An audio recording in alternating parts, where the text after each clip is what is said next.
Chapter 1 अंत या आरंभ। एक बहुत बड़े से बंगले के बेसमेंट में एक आदमी को बांध के रखा गया था।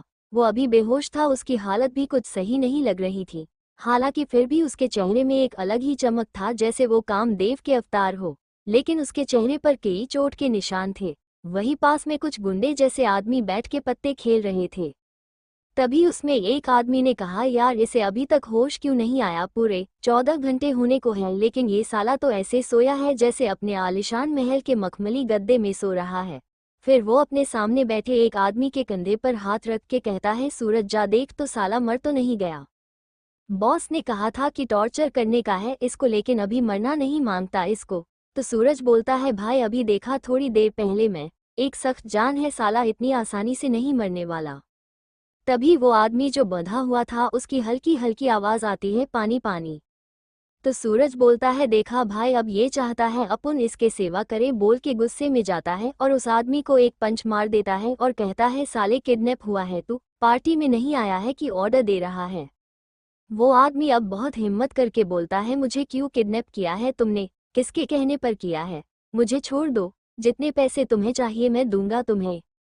तो उनमें से जो पहला आदमी था वो बोलता है, अबे साले तू बचेगा तब ना हमें पैसे देगा, आज तू मरेगा क्योंकि अपन का बॉस आज आरेला है।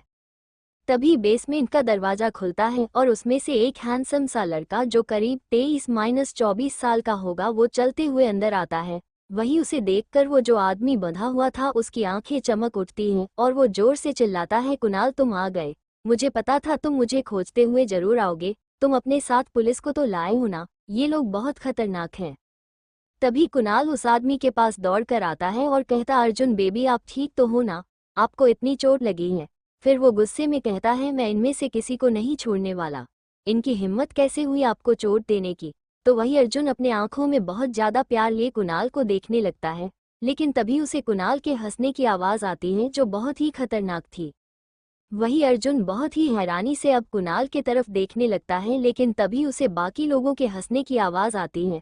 अब वो सबके तरफ देखता है तो अचानक उसके दिमाग में आता है कि यह गुंडे कुणाल के साथ कुछ क्यों नहीं कर रहे, और उसे तुरंत सारा माजरा समझ आ जाता है। और वो टूटे हुए आवाज में बस इतना ही कहता है, क्यों किया तुमने ऐसा? तभी उसे एक लड़की की आवाज आती है, मेरे कहने पर भाई। अर्जुन जब उस आवाज की तरफ देखता है तो उसे फिर से धक्का लगता है, क्योंकि यह उसकी छोटी बहन थी जिसे वो जान से ज्यादा प्यार करता था। वो अर्जुन की बहन पलक सिंघानिया थी। पलक एटीट्यूड के साथ चलकर आई और अर्जुन के सामने वाली चेयर पर बड़े ही स्टाइल के साथ बैठ गई। और फिर अर्जुन की आंखों में नफरत से देखते हुए बोली, क्योंकि नफरत है मुझे तुमसे, हमेशा से ही तुम घर में बॉस बने फिरते थे, सब तुम्हारा कहना मानते थे, दादाजी ने तुम्हें सब कुछ दे दिया। अरे मुझे तो वो देखना भी नहीं चाहते थे, बस इसलिए क्योंकि मैं नाजायज थी, इसमें मेरी क्या गलती थी? और तुम हमेशा महान बनने का नाटक करते रहते थे और मुझे भीख देते रहते थे, बस इसलिए पहले मैंने उस बुए को मारा, धक्का दे दिया मैंने उसे सीढ़ियों से। फिर बोलती, और तुम्हारी माँ, उसे भी मैंने ही मारा था, मैंने ही उसका एक्सीडेंट करवाया था, और अब सब कुछ मेरा है। और फिर कुणाल के तरफ देख के कहती है, और आपको पता है भाई, कुणाल भी मेरा ही है, इसे मैंने ही आपके कंपनी में काम करने के लिए भेजा था, क्योंकि मुझे पता था कि आपको लड़की में नहीं लड़के में इंटरेस्ट है। और देखो प्यार क्या चीज़ होती है, आपके जैसे होशियार आदमी जिसे पहले से ही खतरे का बारे में पता चल जाता है वो भी हमारे जाल में फंस गया। वो ये सब बात बहुत ही मासूमियत से बोल रही थी, जैसे उसने कुछ किया ही नहीं है। फिर वो कुणाल की तरफ हाथ बढ़ा देती है तो कुणाल उसका हाथ पकड़कर उसे उठाता है और फिर चेयर पर बैठ के इसे अपनी गोद में बैठा लेता है और कहता है, क्या हुआ अर्जुन बेबी, आपको अच्छा नहीं लग रहा है क्या? लेकिन क्या करे, मैं आपकी तरह नहीं हूँ, मुझे तो लड़कियां ही पसंद है। फिर वो घिन भरी नजरों से अर्जुन को देख के कहता है, पहले मैं तुम्हारे इन हाथों को सजा दूंगा, पता नहीं कैसे कैसे मुझे हाथ लगाते थे तुम। वही उन सब की इतनी बातों को सुनने के बाद भी अर्जुन के चेहरे पर कोई भाव नहीं थे, वो बस उन्हें बिना भाव के देख रहा था।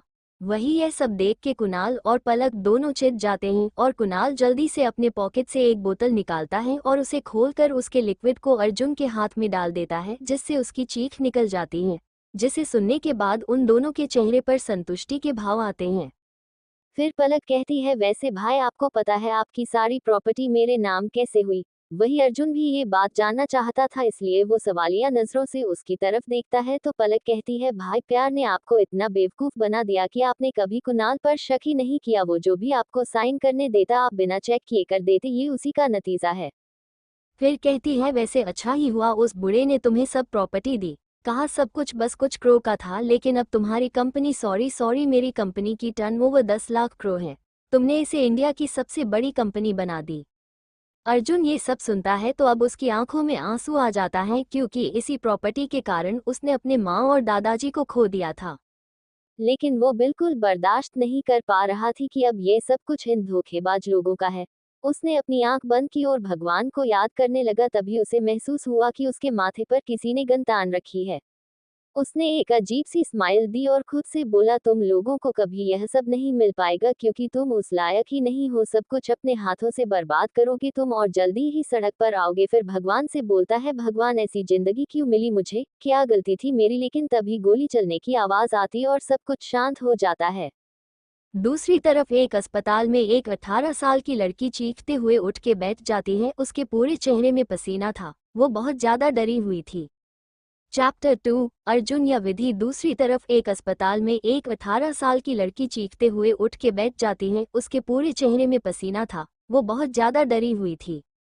अब आगे वो लड़की जैसे ही उठ के बैठती है, उसके सामने एक नर्स थी जो उसे चेक करने आई थी। वो तुरंत स्माइल करने हुए कहती है, अरे मैडम आपको होश आ गया।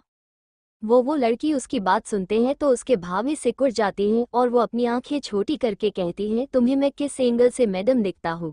वही वो नर्स उसे अजीब तरीके से घूरती है और कहती है, क्या मैडम इतनी जोर से आपके सिर में चोट नहीं लगा है कि आपकी दिमागी हालत इतनी खराब हो जाए, या जो जहर आपने खाया था वो आपके दिमाग में चढ़ गया है। वही एक बार फिर से खुद के लिए मैडम सुनकर वो लड़की सामने पड़ी दावा की ट्रे को उठाकर नीचे फेंक देती है और कहे, बकवास बंद करो और निकलो यहाँ से। वहीं उस लड़की का ये रूप देखकर नर्स जल्दी से डॉक्टर को बुलाने भाग जाती है। वही अब वो लड़की जब अकेले वहां रहती है तो हिम्मत करके उठती है और बाथरूम की तरफ जाती है और वॉश बेसिन के सामने खड़ी होकर नल चालू करती और अपने चेहरे पर पानी मारती और फिर वो सामने की तरफ देखती है तो आईने में खुद को देख के हैरान हो जाती है और एकदम से उछल के एक साइड होके कहती है, यार कैसा हॉस्पिटल है ये, इस तरह कौन बेशरम लड़की बाथरूम में घुसी हुई है। लेकिन तभी उसका ध्यान अपनी आवाज पर जाता है और वो फिर से हैरान हो जाती है और बार बार कुछ ना कुछ बोलकर वो देखने लगती है तो बार बार उसे लड़की की आवाज ही सुनाई देती है। फिर वो तुरंत वापस से आईने के सामने जाती है तो देखती है कि आईने में सच में लड़की ही दिख रही है। तो वो लड़की अपना सिर पकड़ लेती है और कहती है, ये सब क्या है, मुझे शीशे में लड़की क्यों दिख रही है। तभी उसे वो फिर हैरानी से कहती है, यार मैं तो मर गया था ना, फिर मैं जिंदा कैसे हो गया। लेकिन एक मिनट, मुझे शीशे में खुद की शक्ल क्यों नहीं दिख रही, क्या मैं पागल हो गया हूँ, क्या वो सब सपना था। वो अभी यह सब सोच ही रहा था कि तभी बाथरूम के दरवाजे के पीटने की आवाज आती है और बाहर से एक औरत चिल्ला रही थी, विधि बेटा दरवाजा खोल, देख बाहर आ जा, मेरा दिल बहुत घबरा रहा है।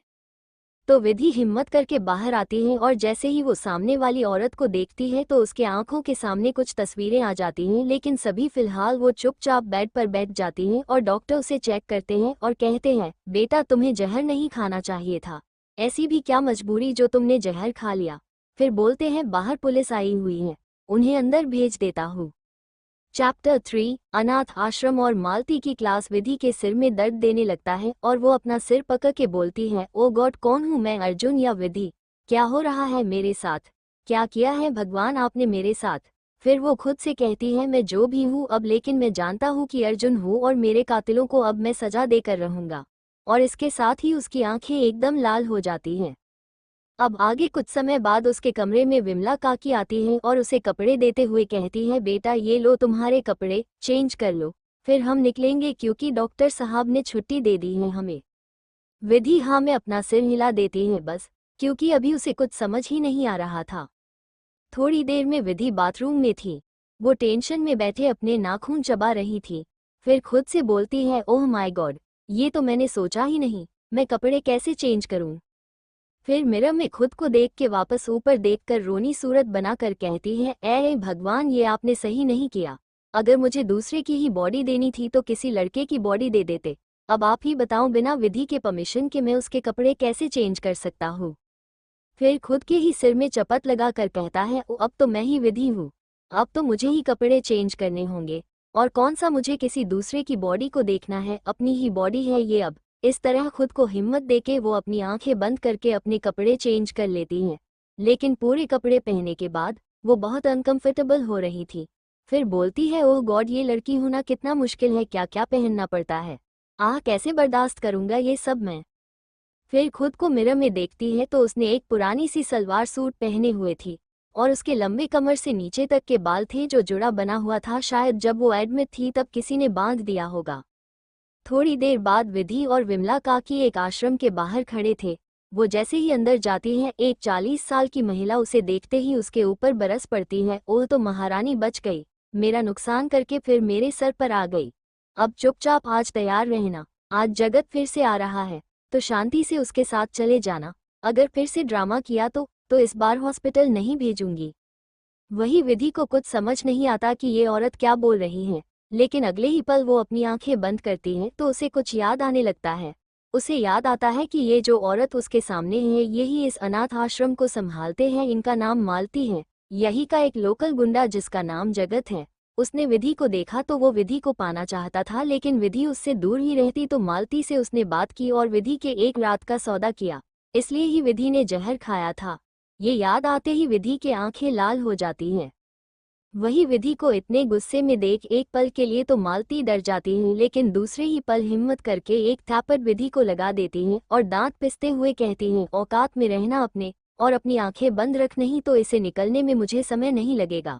लेकिन थोड़ी ही समय में एक जोरदार चीख वहां गूंज जाती है, और वो आवाज मालती की थी। वही विमला जी की आंखें हैरानी से बड़ी हो जाती हैं। वही इतना शोर सुनकर जो बच्चे बाहर आए थे अपने कमरे से, उनकी आंखें चमक जाती हैं।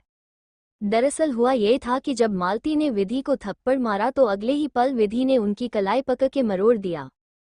अब भाई ये कौन सा विधि है, ये तो अर्जुन है, या कह सकते हैं कि दोनों है।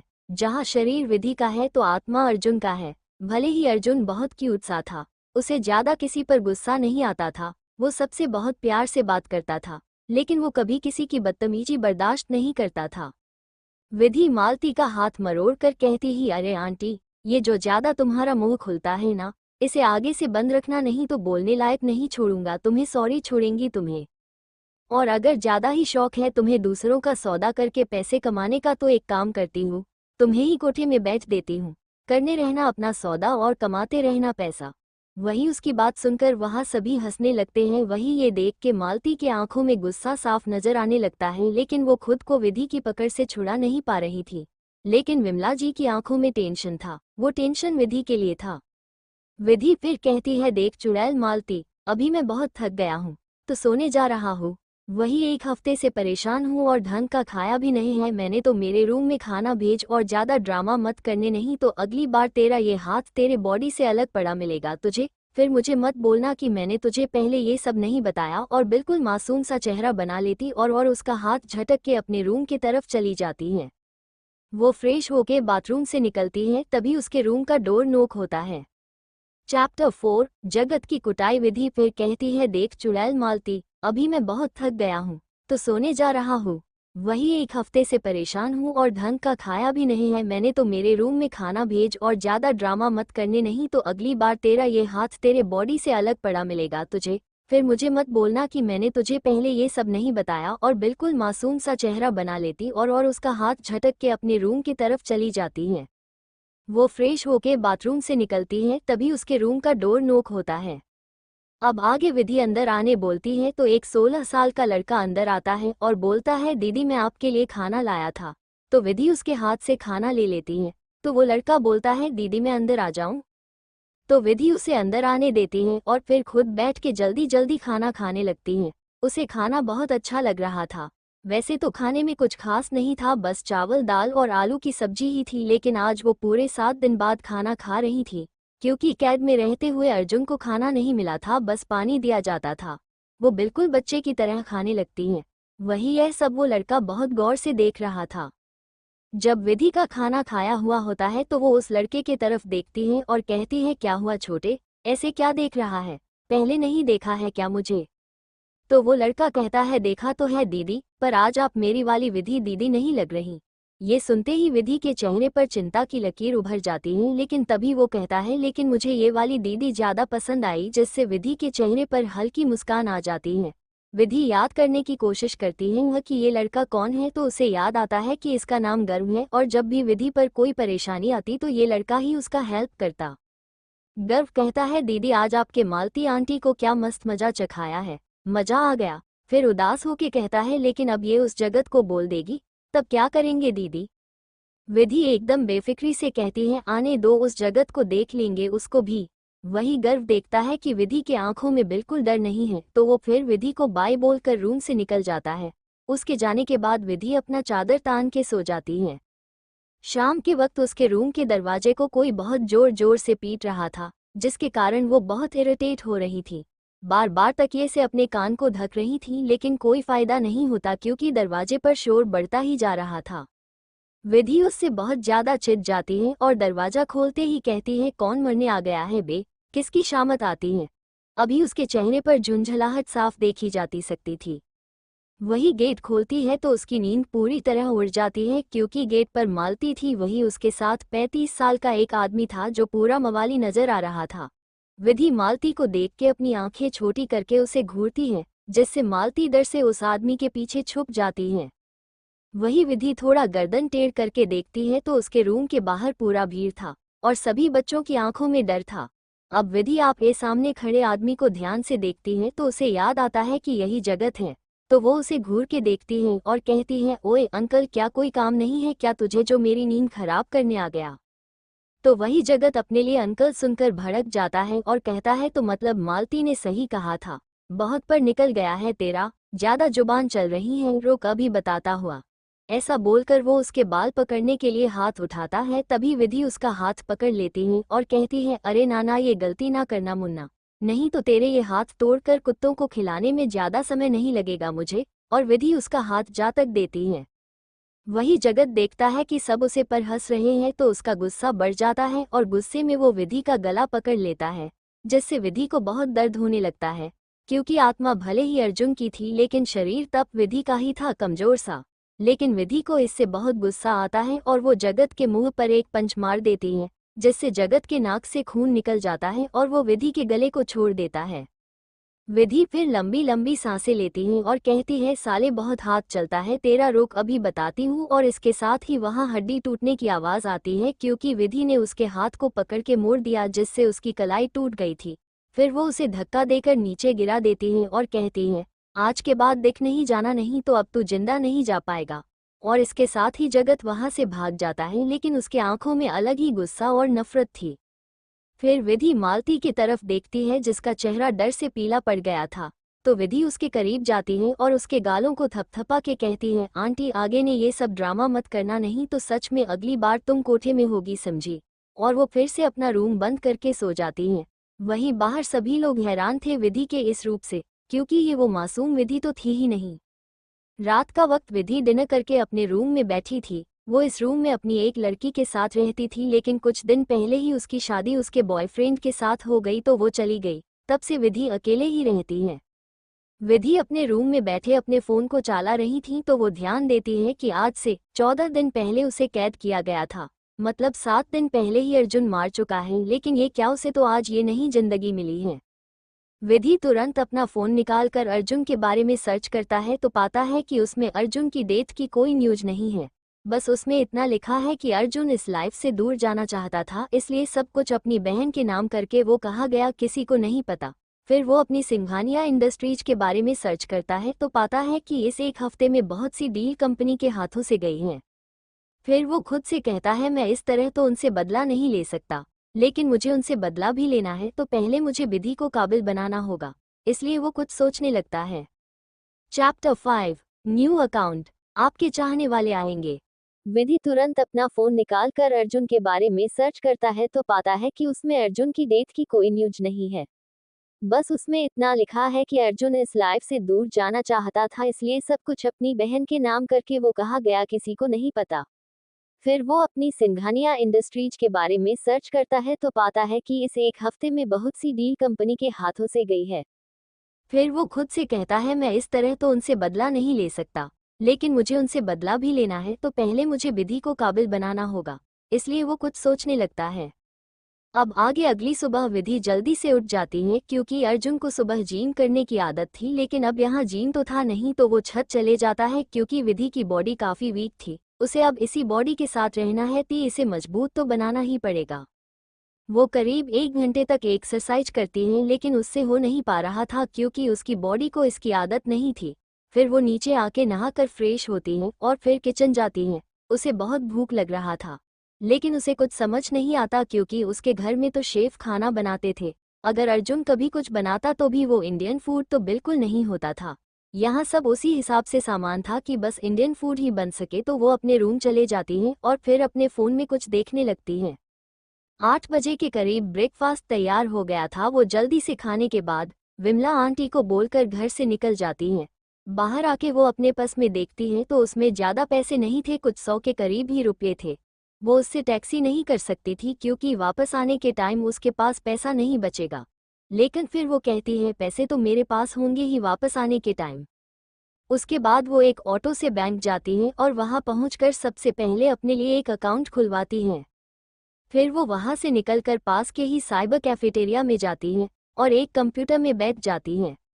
विधि फिर अपने फेस को मास्क से कवर करती हैं और फिर अपने फ़ोन में अर्जुन का अकाउंट ओपन करती हैं, लेकिन पैसा ट्रांसफ़र करने के लिए ओटीपी उसके नंबर में आया होगा। इसलिए विधि फिर कंप्यूटर में कुछ देर अपनी उंगलियां चलाती हैं और फिर उसके आंखों में एक चमक आ जाती है। फिर वो 50 लाख अपने अकाउंट में ट्रांसफ़र करती हैं। वैसे तो अर्जुन के फ़ोन को हैक करना बहुत मुश्किल था, क्योंकि उसके फ़ोन में हाई सिक्योरिटी थी, लेकिन अब विधि तो खुद ही अर्जुन थी और ऊपर से वो इंडिया का ही नहीं वर्ल्ड का बेस्ट हैकर था, तो उसके लिए ये चुटकी बजाने जैसा आसान था। अपने अकाउंट में पैसा लेने के बाद विधि वहां से निकल जाती है। उसके बाद वो खुद को एक बार फिर देखती है और कहती है पहले मुझे अपना मेकओवर करना चाहिए, क्योंकि इतने लंबे बाल और ऐसे सलवार सूट मुझे मैनेज करना बहुत मुश्किल होगा। थोड़ी देर बाद वो मुंबई के सबसे बड़े सैलून लुक्स सैलून में थी। उसके बाद वो अपने बालों को शोल्डर तक करवा लेती हैं और भी बहुत कुछ ट्रीटमेंट कराती हैं। अब उसे बहुत अच्छा फील हो रहा था। वहाँ का बिल कुछ 1 लाख का बनता है। वहाँ से निकलने के बाद वो मॉल जाती हैं, जो अर्जुन का ही मॉल था, अज मॉल। उसके बाद वो अपने लिए कुछ jeans top, ankle length dress, अच्छी सैंडल, जूते और भी बहुत कुछ लेती हैं। एक अच्छी ब्रांडेड वॉच, एक फ़ोन और लैपटॉप लेती हैं और बच्चों के लिए भी कुछ ना कुछ ले लेती हैं। आश्रम पहुंचते हुए उसे शाम के 7 बज गए थे। वो जैसे ही अंदर आती है उसे सामने ही मालती नजर आती हैं। मालती की नज़र जैसे ही विधि पर जाती है, उसे देखकर उसकी आंखें हैरानी से बाहर आ जाती हैं, क्योंकि ये देसी विधि पूरी बदल गई थी। कहाँ कमर से नीचे तक के बाल थे और अब कंधे तक ही बाल हैं। और कपड़े, ये कब से ऐसे कपड़े पहनने लगी? लेकिन क्या ये इतनी ज़्यादा सुंदर थी? अब तो इसकी खूबसूरती और भी निखार कर आ रही है। लेकिन अचानक से उसके आंखों में गुस्सा उभर जाता है और चिल्ला के कहती ही, ये लड़की कहाँ मुंह काला करवा के आ रही है जो तुझे इतने तोहफे मिले हैं? वही इतनी तेज आवाज सुनकर सभी बाहर आ जाते हैं और वही सभी की आंखें विधि को देख के बड़ी हो जाती हैं। विधि मालती को देखती है और एक डेविल स्माइल देती है। उसके स्माइल को देख के मालती की सांसें रुक जाती हैं, क्योंकि अब वो समझ गई थी कि अब विधि बदल गई है, लेकिन आदत से मजबूर उसने उसे टोक दिया था। विधि मालती के पास आती है और अपनी उंगली को मालती के चेहरे पर फेर कर कहती है, ओह माय स्वीट आंटी, आपने मेरा सौदा किया था ना, तो मैंने अब आपका सौदा कर दिया है। बस आपके चाहने वाले कल आ जाएंगे। और सिटी बजाते हुए अपने रूम में चली जाती हैं। वही मालती बुत बनी खड़ी रह जाती है। उसका दिल अंदर तक कांप जाता है। थोड़ी देर बाद विधि ने सब कुछ अपने रूम में रख दिया था। फिर वो गर्व को अपने रूम में बुलाती है और उसे सब सामान देती और कहती है, ये ले छोटे सबको दे देना। फिर एक जीन्स और शर्ट उसे देती और कहती है, और ये तुम्हारे लिए। गर्व बहुत ज्यादा खुश होता है और विधि के गले लग जाता है और कहता है, थैंक यू दीदी, लेकिन आज आपने तो कमाल कर दिया। आपके तो उस चुड़ैल को बोलने का मौका ही नहीं दिया। फिर रुक के कहता है, दीदी आपके पास इतने पैसे कहाँ से आए? तो विधि गर्व के सिर पर मारकर कहती है, तुझे ज्यादा सोचने की जरूरत नहीं है। तुम आम खाओ, गुठली क्यों गिन रहे हो? तभी उसे आवाज आती है, ये बच्चा है लेकिन मैं तो नहीं ना। वही ये आवाज सुनकर विधि कस के अपनी आंखें बंद कर लेती है।